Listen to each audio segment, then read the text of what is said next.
Tidak ada hadis yang sahih kecuali satu hadis riwayat Imam Bukhari tentang alat musik. Sayati ala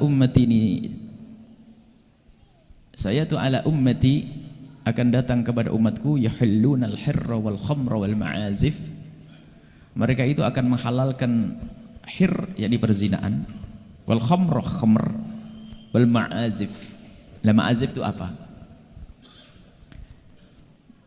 Jadi ada suatu ketika pada zaman akhir ini ada orang menghalalkan perzinaan. Kalau orang menghalalkan perzinaan hukumnya kafir. Atau menghalalkan khamr hukumnya kafir. Ini ada. Pada akhir zaman ada. Yang terakhir adalah menghalalkan ma'azif. Ma'azif itu apa? Para ulama mengatakan ini alatul lahwi, alat yang menjadikan orang lalai. Mungkin bahasa lain ada orang mengatakan alat musik. Nah, sekarang dibahas oleh para ulama. Apakah semua alat musik itu diharamkan? Dan dari tiga yang disebut oleh Rasulullah itu al-hir perzinaan, al-khamr yang ketiga adalah ma'azif. Perzinaan jelas, wala taqrabu zina, larangan zina itu jelas. Ini agak pelik sedikit para tulabul ilm ini, agak sedikit. Masalah perzinaan jelas diharamkan. Maka yang menghalalkan perzinaan adalah syirik, keluar dari iman. Khamr sudah jelas pengharamannya. Yang menghalalkan khamr jelas keluar dari iman. Tapi yang ma'azif belum pernah ada larangan sebelumnya. Tapi kenapa ada di sini? Tidak ada larangan dari Nabi sebelumnya tentang ma'azif. Tapi kenapa kok ada di sini? Ini ulama membahas. Kemudian dibahas secara khusus apa makna ma'azif? Alat yang melalaikan, alatul lahwi, alat musik. Jawabannya baik kalau itu alat musik. Apakah semua alat musik itu diharamkan? Ini pertanyaannya. Karena Nabi SAW memperkenankan seorang perempuan yang bernadar, ya Rasulullah, inni nadartu an adriba duffa ala ra'sika in sallamakallahu law sallamakallah. Ya Rasulullah, aku bernadar kalau seandainya kau selamat dalam peperangan, aku akan memukul rebana di atas kepalamu. Rebana termasuk bagian alat. Termasuk pernikahan, wadribu alaihi biduf. Wadribu alaihi a'linu fil masjid wadribu alaihi biduffi. Jadi Nabi memerintahkan untuk memukul rebana di dalam pernikahan, tanda senang. Tapi hati-hati ya, masalah halal haram jangan main-main. Jadi harus ada jalan menjelaskan ini, Riji. Baik, ini alat. Ini masalah alat. Jadi alat ini, apakah semua alat itu diharamkan? Ternyata ada alat yang tidak diharamkan, genderang untuk perang. Sebagian seruling yang diperkenankan. Termasuk alat-alat yang dipukul oleh orang Habasyah waktu bermain di masjid Nabi adalah bunyi alat musik yang sangat khusus di Habasyah sana. Ada jadi jenis alat musik ternyata yang diperkenankan oleh Nabi SAW. Lalu para ulama menjelaskan di sini tentang alat apa yang menjadi haram dan apa sebab pengharamannya. Kita taruh dulu di sini. Tapi sebelumnya harus ada kita paham 5 hal. Lagu dengan musik itu dibahas 5 hal. Jadi jangan langsung halal atau haram. Yang pertama adalah hukum menyenandungkan lagu. Hukum menyenandungkan syair. Hukum menyenandungkan syair bagaimana? Jawabannya adalah syair selagi syairnya itu adalah syair yang tidak maksiat, pujian kepada Nabi, kepada Allah, mengajak untuk berani dalam berjuang adalah boleh menyandungkan syair. Terus siapa yang menyenandungkannya? Biarpun qasidah solawat tapi seorang perempuan ganjen lenggot-lenggot di depan laki-laki ya nggak jadi solawatan, nggak lenggot-lenggot. Kalau solawatan, wah perempuan yang berwibawa, jangan goyang pinggul, bukan. Di atas panggung lagi. Biarpun solawatan jadi nggak bener. Yang menyenandungkan itu siapa? Yang ketiga, di mana tempatnya? Yang keempat, kapan waktunya? Ini dibahas rinci para ulama. Jadi jangan langsung halal haram, dirinci. Hukum menyenandungkan syair. Siapa yang menyenandungkannya? Seorang laki-laki haram menyenandungkan tapi gaya perempuan, tahannus. Gaya perempuan itu haram. Ada begitu. Kemudian di mana tempatnya? Wah, solawat badar. Solawatan tapi di tempat yang tidak terhormat. Perempuan lagi pakai telanjang, tidak terhormat, minuman keras dalam solawatan, salatullah, salamullah, merendahkan solawat, haram hukumnya. Karena tempatnya. Yang keempat adalah waktunya. Solawatan, tapi waktu orang pada tidur, ganggu orang. Yang kelima, bagaimana jika itu dibarengi dengan alat? Dibahas alat tadi.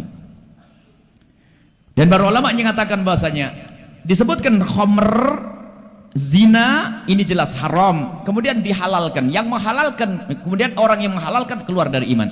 Tapi ini ma'azif ini, alat-alat musik ini, lah kok tiba-tiba nongol di sini, ini bagaimana kisahnya? Para ulama mengatakan apa? Yang diharamkan di sini adalah, kenapa kok alat musik disebut di sini? Karena umumnya kalau seorang pezina lalu minum minuman keras, biasanya di tempat itu diiringi dengan alat musik, makanya langsung disebut di situ. Makanya para ulama menjadikan yang pasti jelas haram adalah alat musik yang menjadi da'bul fusak, menjadi kebiasaan mereka. Asalkan alat musik yang semua orang kalau dengar alat musik itu biasa aja adalah di tempat-tempat disco dan sebagainya, lagi perempuan pasti itu haram, atau goyang pinggul yang nggak kalau pasti haram, jelas itu. Tapi semua jenis alat, apakah batu dikumpulin tok tek, kentongan klotak klotuk, tapi kalau tidak mengarah kepada pekerjaan yang fasik, tidak bisa dikatakan haram. Coba ada kentongan waktu ronda apa tuh ngobrok ya di sini. Kalau Jawa Timur ronda, kentongan yang bunyi dundang, itu bukan gitar, bukan organ juga, tapi bambu yang bersuara sehingga mengeluarkan suara yang indah. Kadang-kadang indah itu suaranya. Itu bukan rebana juga. Apakah kentongan haram? Kecuali kentongan yang memang dibuat kentongan jenis tertentu, biasanya apa?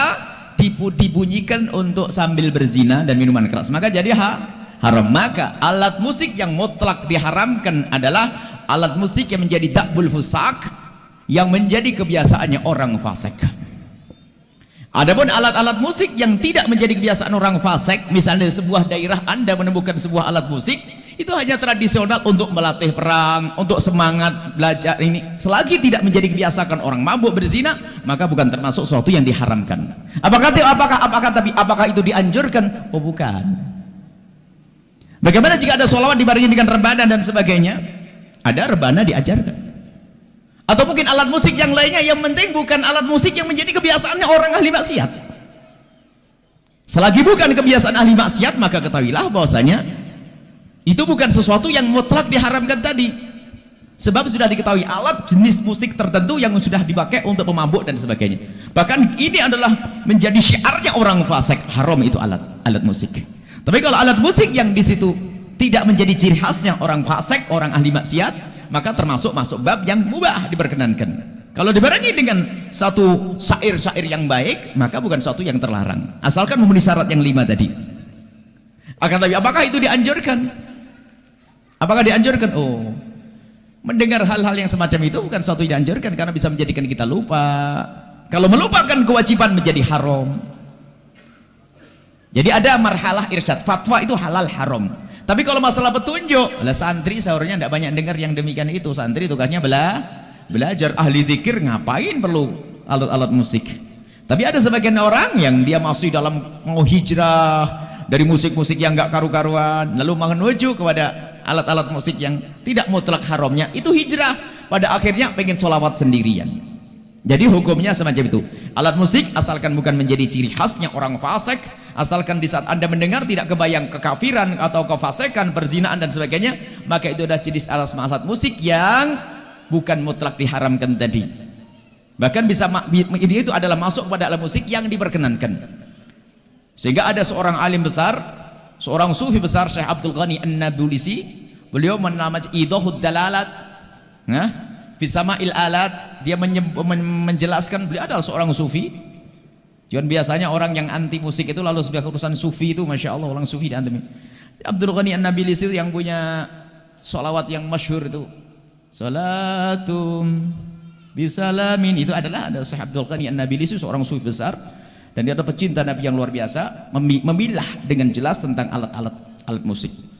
Jadi alat musik yang menjadi kebiasaan orang fasik, kebiasaan disenandungkan dibarengi dengan minuman keras dan zina, maka itu kita tidak boleh membawa jenis alat musik ini, karena itu adalah kebiasaan orang fasik. Itu hukum masalah alat musik, dan sudah kita jelaskan dalam sebuah pengajian dengan panjang lebar. Dan ini kami ambil juga dari isyarat yang dihadirkan oleh Imam Ghazali di saat menjawab bab adabus sama. 5 hal ini ada di dalam kitab Ihya Ulumuddin. Waktu Imam Ghazali berbicara tentang adabus sama, tata krama, bagaimana kita mendengar sesuatu, termasuk mendengar suara nasyid atau mendengar alat-alat.